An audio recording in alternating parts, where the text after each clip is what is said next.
Okay. All right. All right. Hey, Matt, how you doing? I am well, Perry. How about yourself? I'm very well. I'm very well. Everyone, welcome to another episode or webinar episode in our series that helps and advises small business on how to stay secure or how to enable their business to scale through the use of technology. Today, I've got the pleasure of bringing Matt Resch, Head of Sales in UK and Ireland for Checkpoint, on the call with us today. Matt, Hello, good morning hello. to you. Hello, nice to see you again. Always a So pleasure, my friend. good, good. Matt, we met we called up sort of around June, July time when we was in Denver and sat discussing how we can bring this technology in a more simpler form to the small and medium-sized businesses, because Yes. it's been typically perceived as an enterprise tool.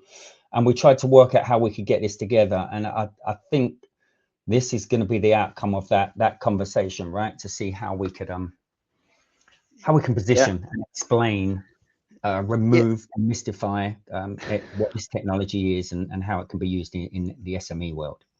Yeah, absolutely. And I think it's a very relevant topic today, as far as, I think the term zero trust has maybe scared off some people historically, but I think the outcome that I would love to kind of get out of today is not only, kind of simplifying and demystifying, but really talking about why it's relevant. And I know that Urban, and first of all, thank you for having me today. I should probably start there.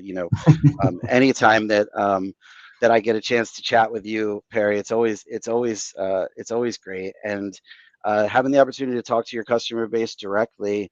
Um, you guys have built a really great reputation for yourself, and you've built this really great customer base that it's an honor to be able to come in and kind of talk to people directly about something that I feel so strongly about, and that I feel is a really relevant topic today, and kind of boiling it down to this whole zero trust piece. So I do appreciate you having me in today.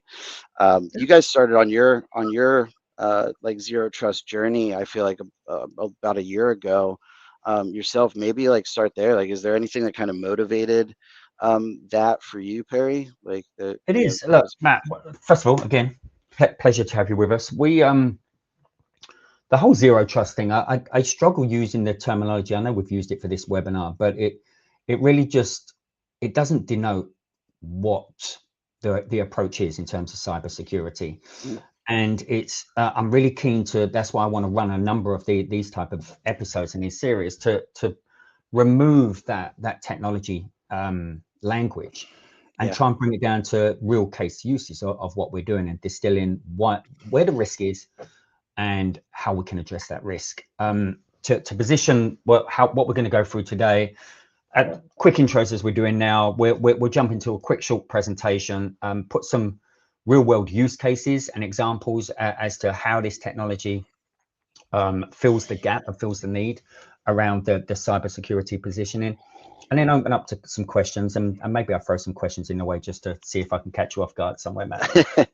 you're good at that. Yeah, thank you. So yeah, Urban Network. I've always been committed to trying to build, like an onion of cybersecurity, many layers, many vendors, to ensure that we can protect our clients and their clients' infrastructures, systems, and now these days identities from being breached. So putting up as many or mitigating as much risk as we can. Um, to ensure that they can just get on with their business and try and make it as frictionless as possible, which is always, as we're probably going to discuss here, is always a challenge between delivering good cybersecurity and Yeah, stopping users doing what they're there to do, which is their role, their task. We position some of this presentation around protecting our clients' businesses or their businesses within 60 seconds so that we can truly explain. I think we could probably narrow that down to we can protect them in 30 seconds once we walk through this of how quick and how frictionless the whole process is. Um, so I'm keen for us to see what we can do with this and see if we can get it into a language that will resonate with the guys and girls on this call. yeah, Um, absolutely. Yeah, just bit of webinar hygiene before I hand over to you, Matt, if that's okay. Please course. find that there's questions. If you want to throw questions in, if there's any that's relevant as we're talking, I will absolutely stop Matt in his tracks and ask that question so that we can keep him on his toes. And if not, we'll have a little section at the end and we'll understand and try and answer any questions that you may have. Does that sound good, Matt? Yeah.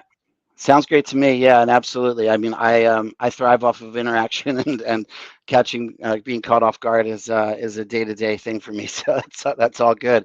I'd love to hear from the people that are on the call, and hopefully we can get questions answered. And as far as keeping it simple, I think that's the only way I really know how, isn't it, Perry? I'm not a deeply technical guy, so that's music to my ears. But yeah, please stop me with questions, and let's keep it a conversation. No problem, Matt. I'll hand over to you if you want to. Yeah, sounds great. Am I in present mode already, or do I have to hit present here and then? Yeah, I think I hit present. present and then slides. Yeah, this is the one we want. This should work. Apologies for not blurring the background, but that's okay. See my lovely. There we go. Okay, cool. Everybody can see that, right? I've got that. Excellent. Cool. Yeah, so let's actually probably just move right to slide number 2 and get into it. So yeah, protecting your business in seconds. I think we kind of took the language of this, on the invite.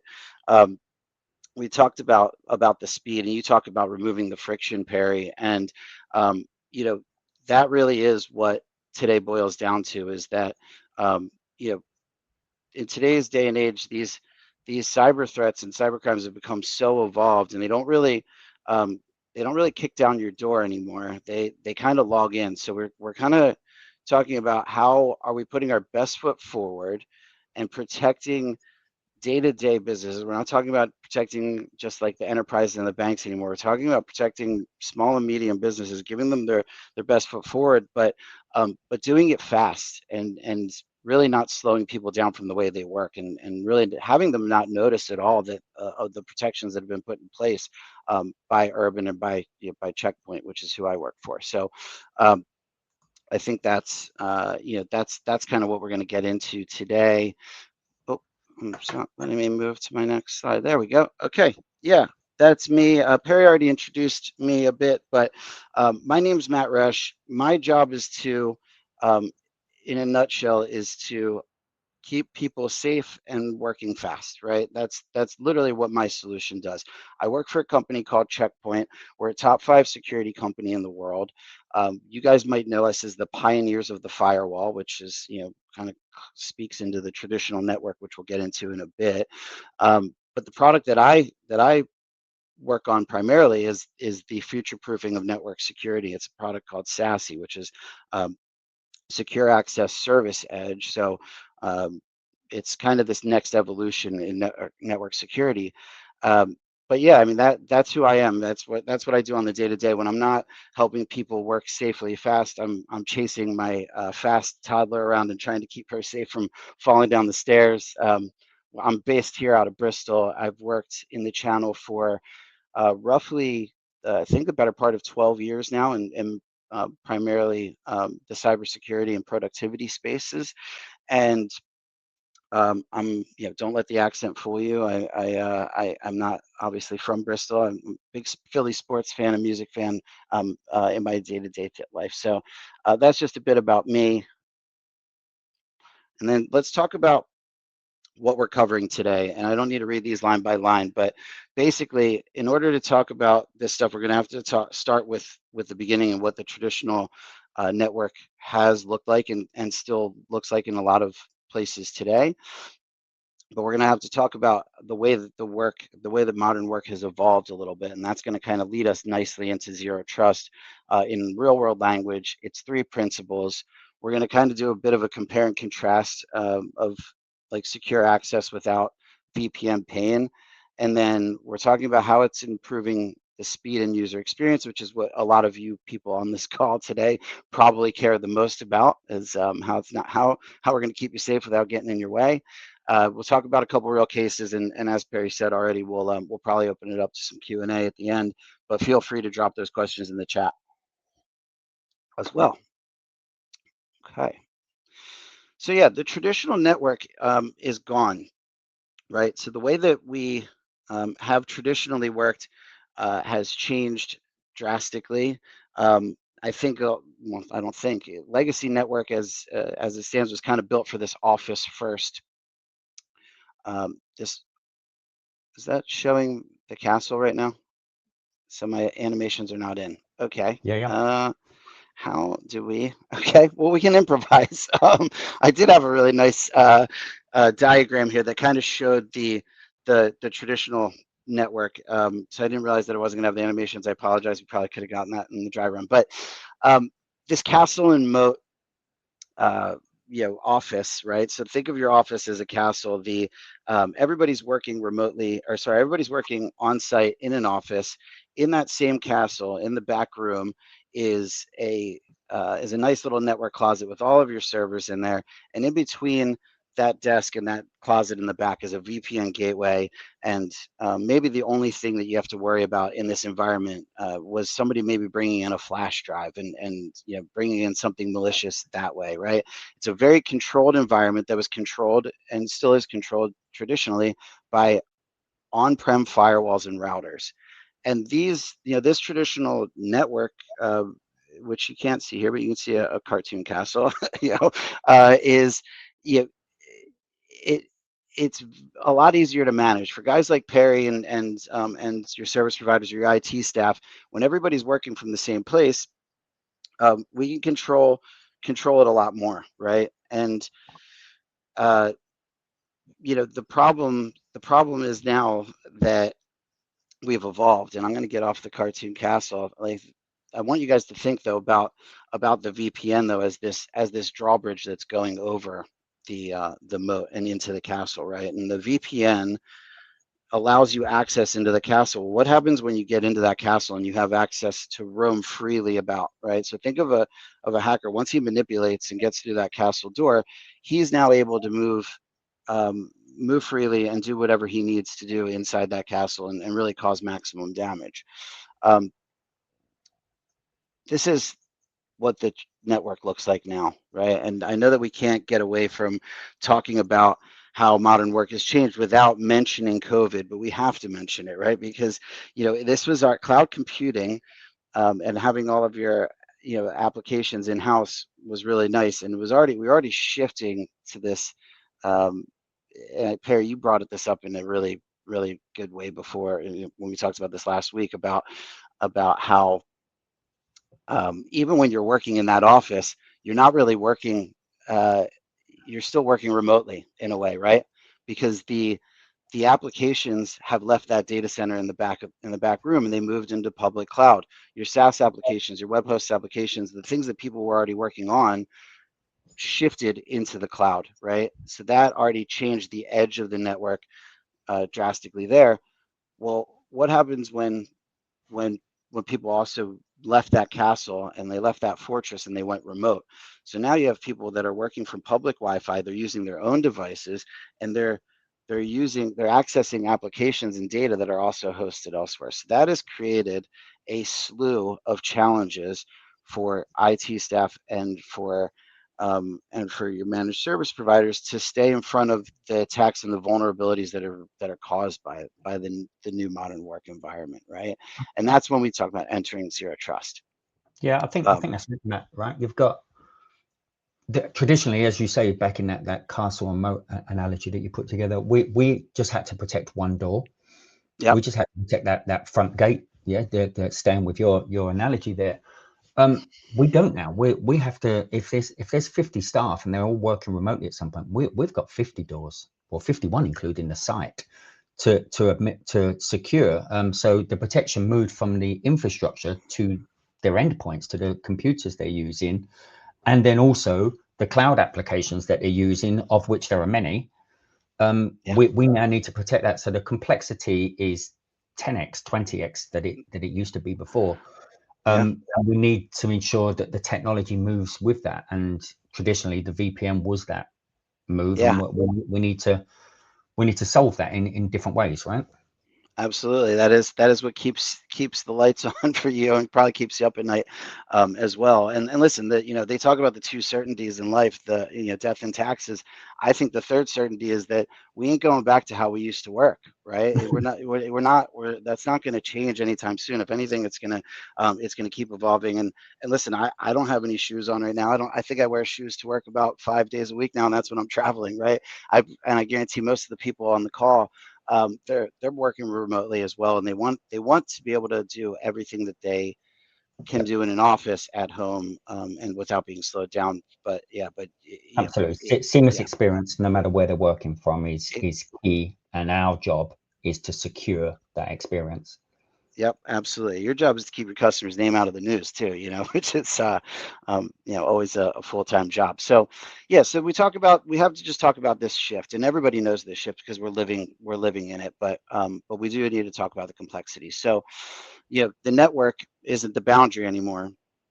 The identity is, right. And I think, it's important that we talk about identity. Well, yeah, I've got MFA, right? I've got MFA. That's verified my identity because it sent a code to my phone. Well, um, you know, access doesn't just depend on, on that one verification anymore, because that's not enough. Unfortunately, the bad guys have figured out a way around that.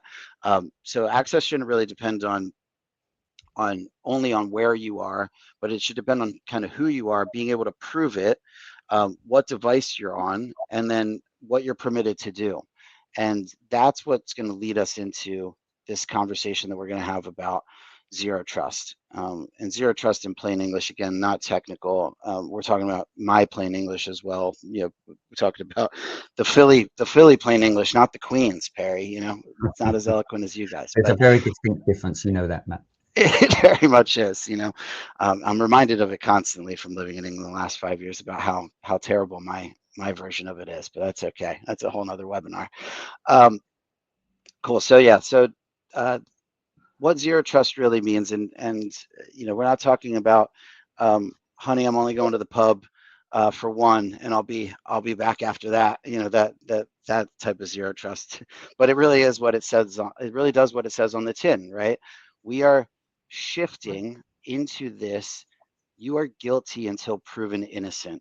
Okay, we are removing all trust from the onset until you prove who you are, until your device proves that it has met every health and posture check, right? It's running the right type of operating system, and that's been updated. It's got the right endpoint. It's got all the posture checks that have been put in place. Maybe there's some geo locating that we're saying that you're only able to log. You're only passing those checks once you've logged in from England or another approved country, because this obviously is a global. But maybe we remove Russia and China unless we know that one of our guys are going there, right? And we start to talk about how we can um, use policies and segmentation and continuous verification that is all running in the background. By the way, this isn't something that you're going to constantly have to put in a passcode for, or it's going to slow you down. But we're adding elements of trust in at every access point. Okay. And then the other element to this is also how we proactively contain threats and not chase them around. So we'll talk about that on the next slide on the three pillars. But we're not just trusting somebody because they're connected. We're trusting them because they proved who they are, and that they continue to be, are continuously who they say they are. All right. So that's kind of in a nutshell what we're talking about when we talk about zero trust. There's really only three main pillars. Now, obviously, we just kind of touched on zero trust and the never trust, always verify element. But the next one on here is this idea of least privilege, right? When I go on holiday and I go to check into a hotel, hopefully the key that they hand me isn't the same key that they hand the cleaner who needs to access every room. Hopefully, what I'm getting access to is room 203, and everything that I need is in room 203. I've got my shower, I've got my bed, I've got my little desk to work on. Everything that I need is right there in that room. And maybe the key opens the gym and the pool as well, and a couple other elements of the network.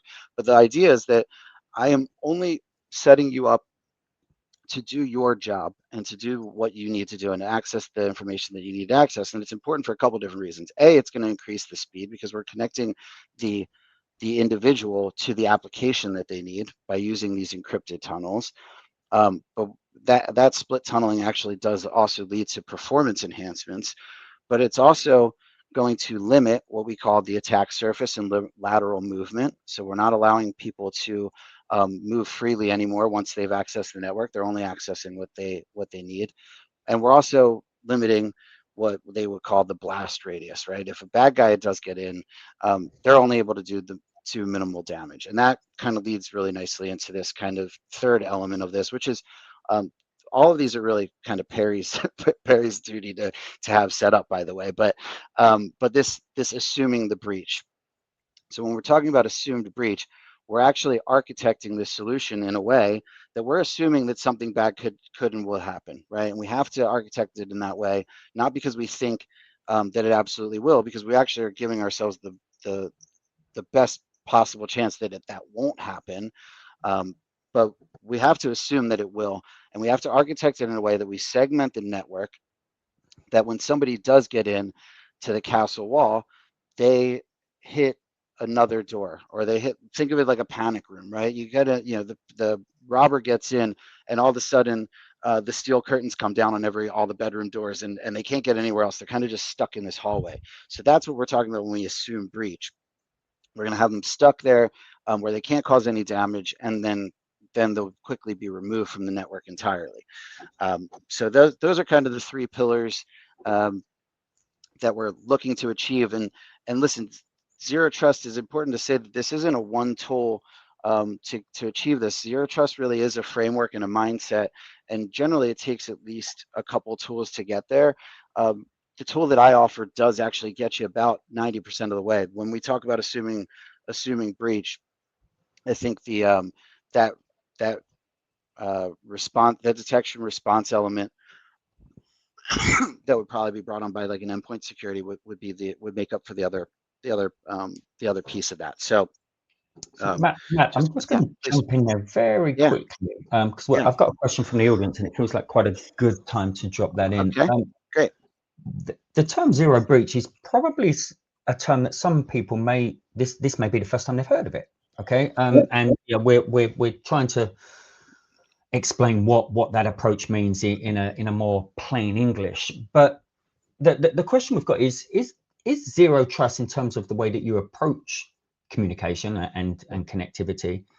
Is it really for small businesses, or as we started at the beginning, we as a business in Urban always look at enterprise solutions and see how we can distill them and deliver them at scale in the SME world.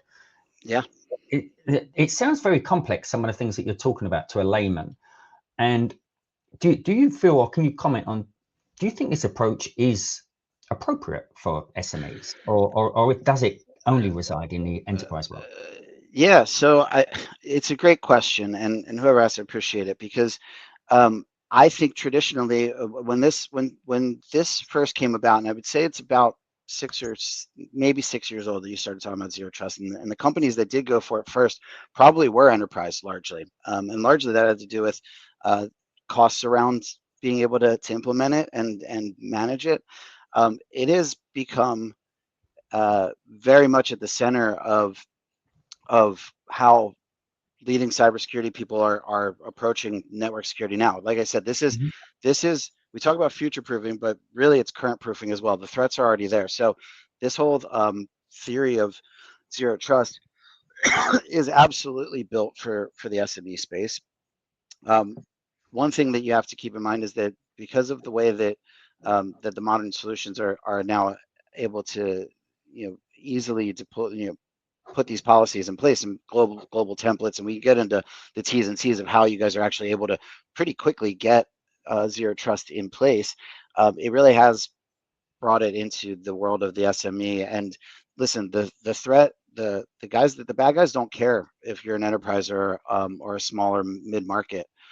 They actually go after small and mid-market more now, right? Because they look at them as vulnerable. They look at them as the ones that don't have these things in place. So it is very relevant, and the pricing is now matching it as well. It's become more affordable. From a ransom point of view, Matt, you're absolutely right. Money's money to them, and where it's automated at scale, they don't mind if they're taking small chunks of money, but lots of them against hitting some of these big breaches that you've seen in the news recently. They're not really worried. They're just trying to extract funds from you in one way or another, right? I think you've explained there around that there is a complexity around zero trust, but the tooling today, and certainly the tool that we use with you guys, we've partnered with you on, it can be quick to deploy, and we can start small and then just scale it into the whole infrastructure and slowly secure primary applications, primary infrastructure, and then just roll that out. It's the right way to do it anyway, because obviously you're going from allowing all access into allowing none unless approved. So there's a big mindset change from there. But I think it's worthwhile, and it was worthwhile raising that question of is it appropriate for the SME? We believe it is. Obviously, I wouldn't be on this call otherwise, but it's we need to convey that message for sure. Yeah, absolutely, and we will kind of get into, like you just touched on. You got ahead of me a little bit on that last part, but that's okay. But because we will talk about how to slowly ease your way into this, right? Zero trust isn't something that happens overnight, and you kind of know that because you've been living it as well and implementing it into your customer base. So yeah, we'll touch on that as well. But yes, very much SME and mid-market friendly now, and probably should be thought of first, as opposed to going the traditional route. If you were starting a business tomorrow, I would say you would start with this. You would start with zero trust. Cool. So next section, we've touched on VPN a little bit. I just wanted to kind of highlight this shift in how we are, how it's taking place and how we kind of bring this from theory to execution a little bit, and how we kind of implement it into the day-to-day. So I like this, the performance, security, and happiness together. That sounds catchy, doesn't it? But that little subtitle. But cool. So yeah, we've again, I don't want to sound repetitive here, but I do like this side by side, right, of why VPNs no longer fit modern work. And I should highlight and say they don't always fit modern work, because there are maybe some scenarios where you could make an argument that a VPN is fine. It ticks the box. It does the job. Maybe you're a 5-user company that just needs to, get access quick. There are a couple scenarios where a VPN works, but it's being replaced very quickly by zero trust. So all or nothing access, slow, centralized bottlenecks. So this is how VPNs route all of the traffic and have to backhaul data. If anybody's familiar with using VPNs on a regular basis, you've probably felt the pain of latency. And there's nothing that makes you want to kind of just close your laptop and get up and walk away and go for a walk, maybe, more than like trying to do your job and being slowed down by like an incredibly slow machine, and having this friction of toggling something on and off and it just not working. You see it time and time again. My VPN's not working. I can't connect into the network. I can't do my job. Tickets are raised. It slows everybody down, and productivity suffers, right? So there's also the element of shared credential risk. And then we touched on this one as well, the lateral movement, right? VPNs don't really inherently limit that lateral movement. You can maybe get there with a combination of a VPN, but then some conditional access policies here, and this tool over there. It really isn't built for this one unified kind of zero trust network access product like what Harmony SASE offers. So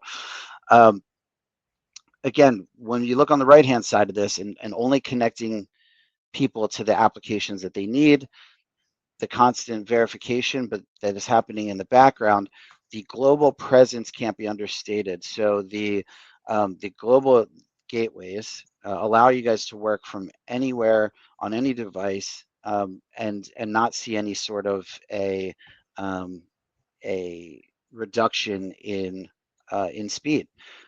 We work on something called the hybrid SASE model, and again, I promised I wouldn't get too technical, but where we're doing a lot of this malicious threat detection on the agent itself, we've built really highly architected encrypted tunnels, and what you're going to see there is actually an enhancement in speed. When you're working abroad, home, doesn't matter. So these VPN tunnels actually reduce the latency while they're increasing your level of security. So it's actually pretty impressive how the technology works. It leads me really really well into this, and I'm sure many people on this call, anytime you've had a security product put in, it feels almost like you're being punished in some way. Or when MFA came about, we all kind of remember the pain of using these authenticator tools and things like that, and then it's kind of become normal. But I think when security works well, you shouldn't even know that it's there. You should be focusing on your work, focusing on what it is that you guys do on the day to day, and not necessarily slow down in any way. So you can actually have both. And we touched on some of this already, so I probably won't labor on it too much, but the global access elements, reducing the latency, the smart routing. Yeah, I just touched on this on the last slide, so I might have gotten ahead of myself a little bit. The always on access, I really like to talk about this. I think Perry mentioned the 30 to 60 seconds in the beginning of this webinar. Yeah, you might notice that when you log on and the agent, you might notice about a 30-second delay in what it's doing. It's connecting. It's connecting this agent, is connecting and build, and all these tunnels are kind of being set up. So you might notice about a 30 to 60 second as it sets up. But once it's on, you don't notice it at all. It's like it's continuously on, and it's continuously doing its job. My computer, probably during this presentation alone, has probably done about 5 device posture checks. And I haven't noticed, they're just happening in the background. It's making sure that, because I have mine is set on intervals where, every 20 minutes or so, the same device posture checks are being done. Yeah. So yeah, I think it's key, Matt, at that point, just jumping in. So we use this approach in Urban for a while, and turning your computer on from the morning, switching on, you don't notice it at all. The only time I would suggest we have that 30-second or so impact is when, as everyone does, they just close their laptop, move to another room, another meeting room or another meeting somewhere, and ping up their laptop. Just as it takes the computer a little while to reset itself and restart, the agent does the same thing. And I think that's where it's the smallest trade-off ever of there's a 30-second or so time period whilst it's doing that posture checking we're still in a safe place, in a safe position. I'm going to connect you to all of the important company data. Sometimes there has to be a trade-off, and this is the smallest trade-off against security, against usability that there is. It's why we positioned this webinar around the 60-second line to explain that there's always some sort of, the same with MFA, you had to stop and put the code in. There's always that small interjection there, but it's minimal, and the protection that this thing is doing, not just at one time or point in time, but all the time, checking to make sure that it's still in the safe position it thought it was in when you logged on. It's an invaluable way of ensuring security in your business. Yeah, absolutely. I think if you ask most people, like, if I told you that I could keep your entire network safe all day, your entire staff safe all day, no matter where they're working from or how they're working, they probably, and it's going to take them maybe an extra 30 seconds. They probably take you up on it, right? So, yeah, absolutely, Perry, and well said. Okay, cool. So yeah, I think we got about 10 minutes. So I want to talk about just the real world impact of this, and maybe just a couple real world scenarios, but I do definitely want to leave it open for questions as well, and talking about some next steps and how we can how we can put this into action in your guys' businesses, and how we can maybe set up some further calls and demos on the heels of this. But just talking real world impact. So again, I live this on the day-to-day basis. I help businesses achieve zero trust on the day-to-day. And I just kind of wanted to just maybe talk about a couple of these real world scenarios, right? So the first one's the accounting firm. You got an accounting firm that has remote staff. They have high season, right? They have tax season where they're seeing an increase in traffic. They have to protect sensitive company data, and they have contractors, third-party people that need to come into the network from time to time as well. We haven't really talked too much about the unmanaged devices element of this, but bring your own device is definitely another vulnerability, and it's another day-to-day occurrence that that probably you guys have in your businesses, where you have maybe third-party people that do need to come into the network from time to time, and maybe they have their own devices. So we have this accounting firm that had all of these clear-cut use cases, and they were seeing their challenges were like their slowdown, the slowing down of using VPN for remote workers during their high season, and really compliance, which is another topic that we probably could spend another 2-hour webinar on. These guys are working in a highly regulated industry and handling a lot of sensitive data, and they have to prove that they're keeping that data safe. So this technology is really a dream come true for cyber insurance companies and for compliance audits as well. And this accounting firm is no different. So what we did was we came in.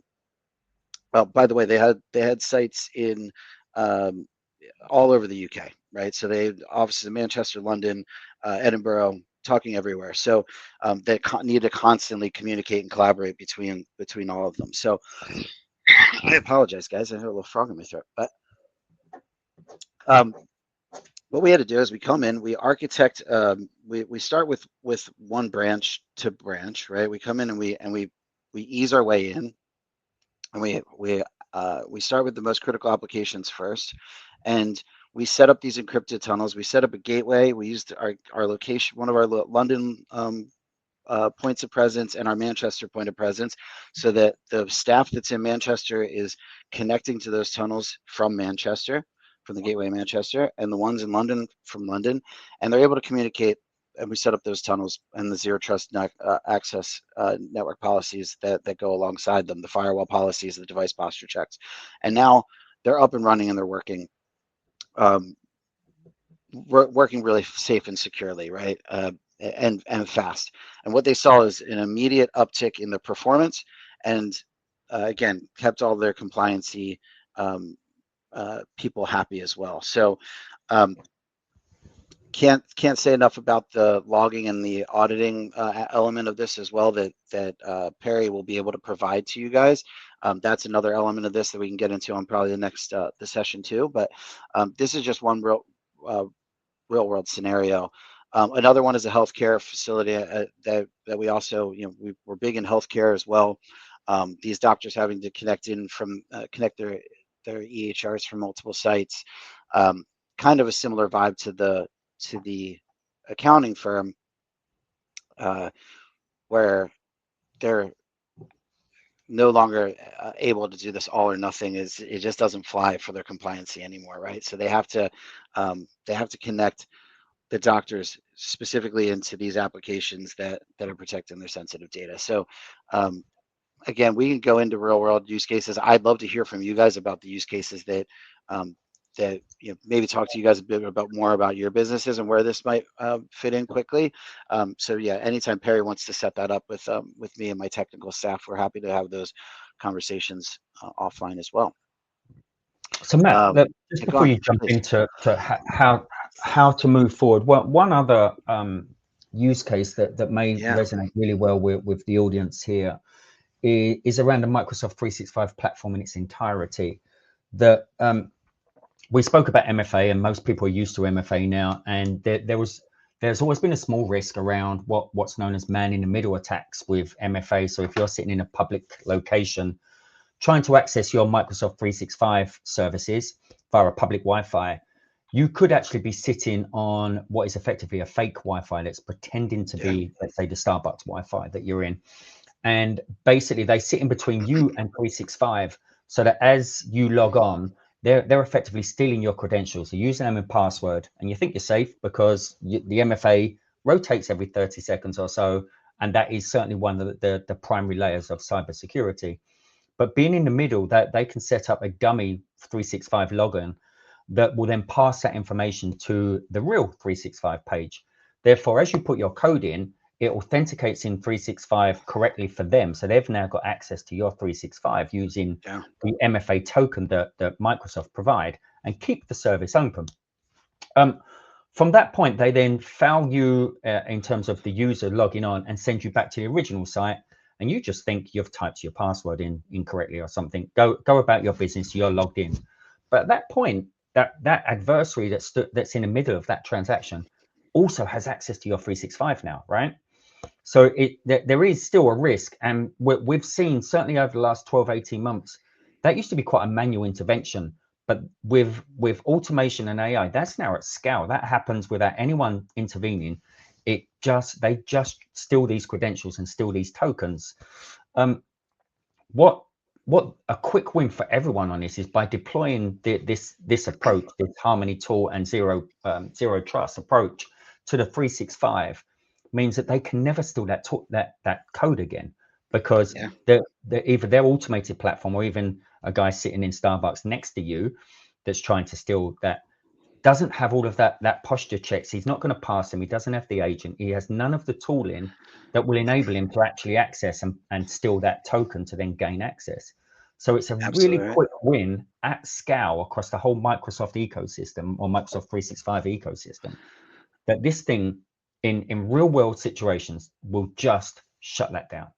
It completely neutralizes it. And honestly, I should put that one in this deck, honestly, because it is probably the most common, right? And you're neutralizing man-in-the-middle attacks and token theft with those encrypted tunnels. And like you said, the posture check, it's checking the posture of the device and the identity, and you have to have both or you don't go anywhere, right? And there's no way that guy's going to be able to have both. So really great point, and thank you for bringing it up, because I think that really brings this whole thing home, Perry, in a really solid way. So appreciate it. I know that we're coming up on time, so I've got a couple of questions as well, so let's make sure we save a bit of time for that. Absolutely. So listen, I'll go through this really quickly in 1 minute. So listen, just how to begin your journey. We talked about this a little bit. We're going to ease you into it. I mean, the first way is just to get in touch with myself and Perry and have us set up a trial. We do 14-day trials. If you ask Perry nicely, he'll ask me nicely, and we'll probably can extend that out a little bit if needed for testing.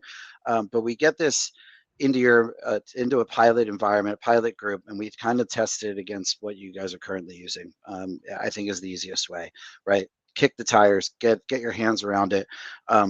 These are just some success metrics. Faster access, should be fewer tickets, greater access clarity, and reduced lateral risk, but also we're able to report some of this, a lot of this activity back to you guys as well via the logs. So we can actually show you in real time what we're protecting against, and kind of you should see some very notable upticks in the performance aspects as well. But yeah, let's go on to questions. I think that's the next slide anyway, and I want to make sure that we give people time. I actually don't have a hard stop, so I'm happy to stay on and answer questions for for as long as we have. Right? Yeah. I'll just be here until Sunday, really, the weekend. Awesome. All right, so let's kick off with one.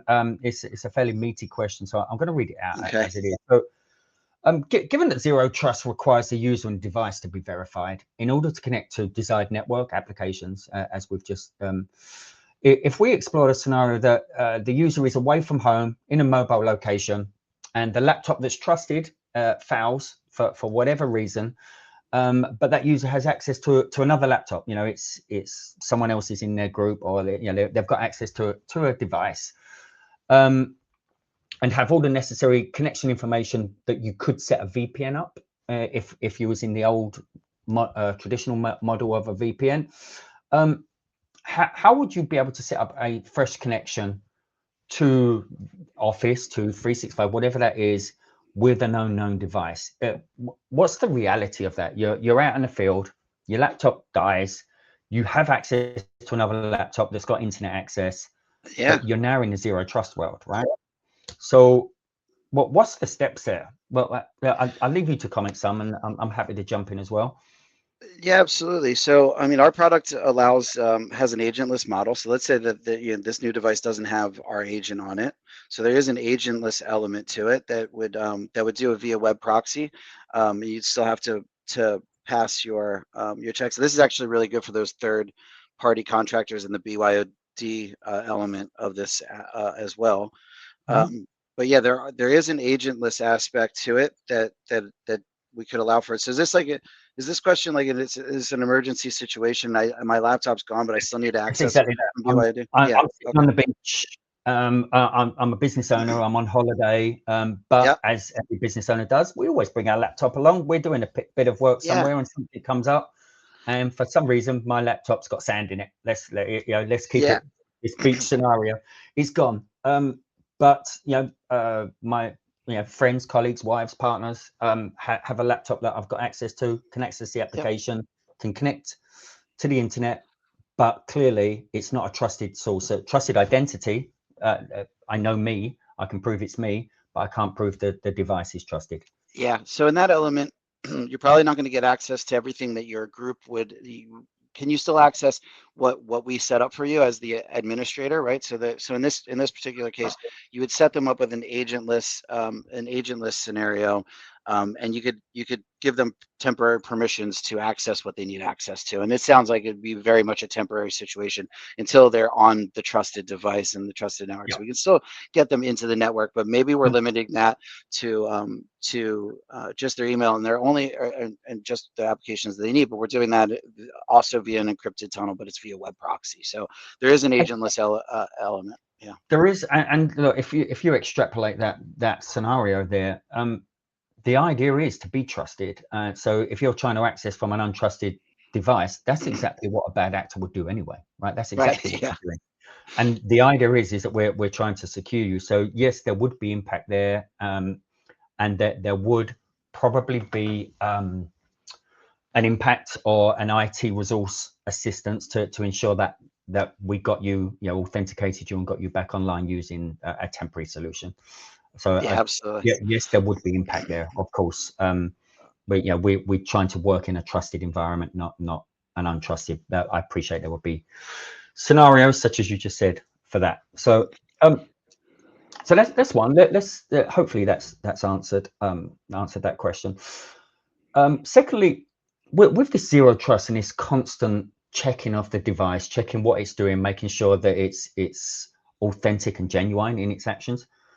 What about the big brother mentality of this, Matt? Will employees start feeling that the company is monitoring them in some way, making sure that they're doing what they're supposed to?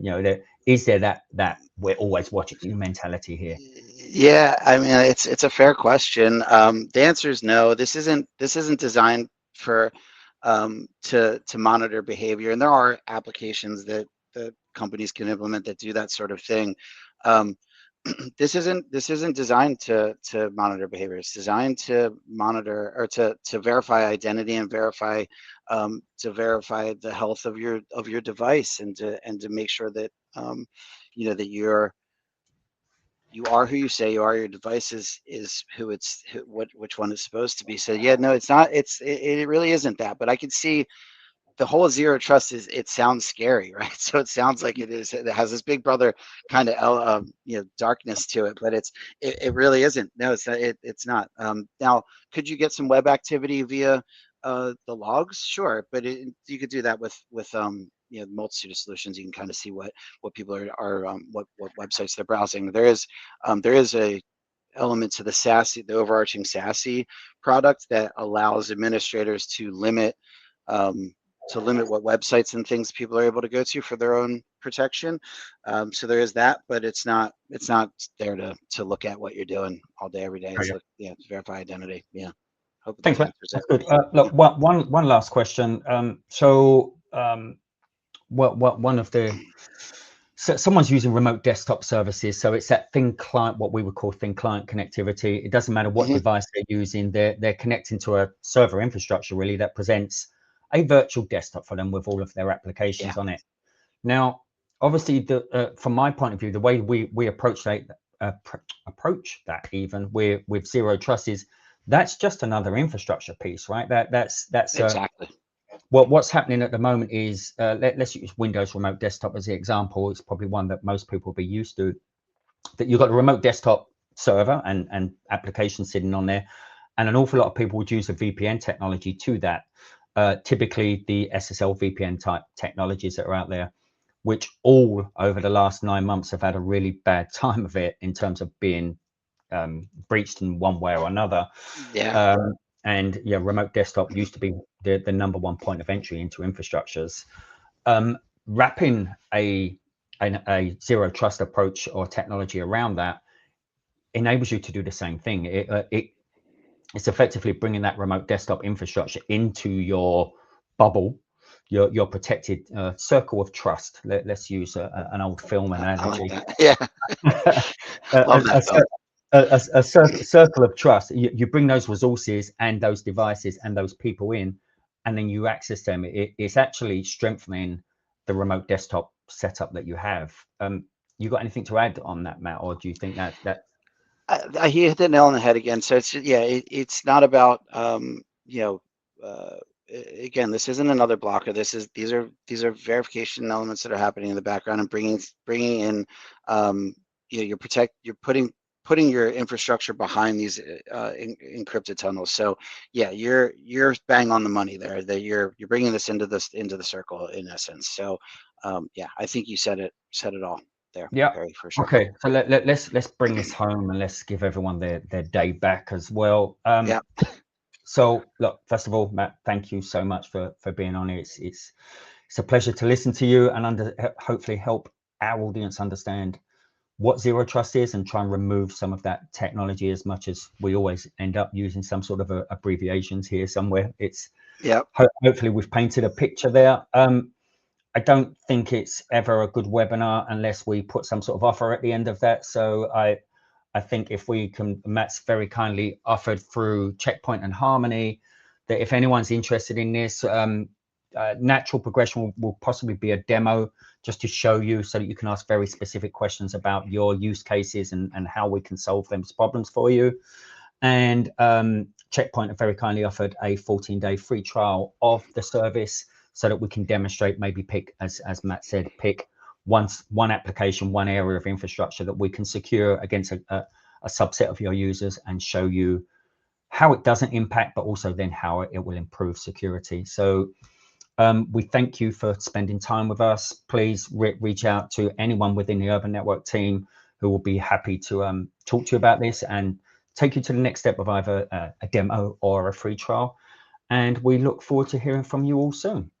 Absolutely. Thank you, Perry, so much for having me. And thank you, everybody, for attending. And yeah, I would look forward to working with you guys in the future. And please, Perry, feel free to bring me into any conversations with your customers that come off the back of this. I'd love to talk about it a little bit more. Excellent. Thank you, guys. Appreciate Awesome. it. Take care. Thank you, everybody.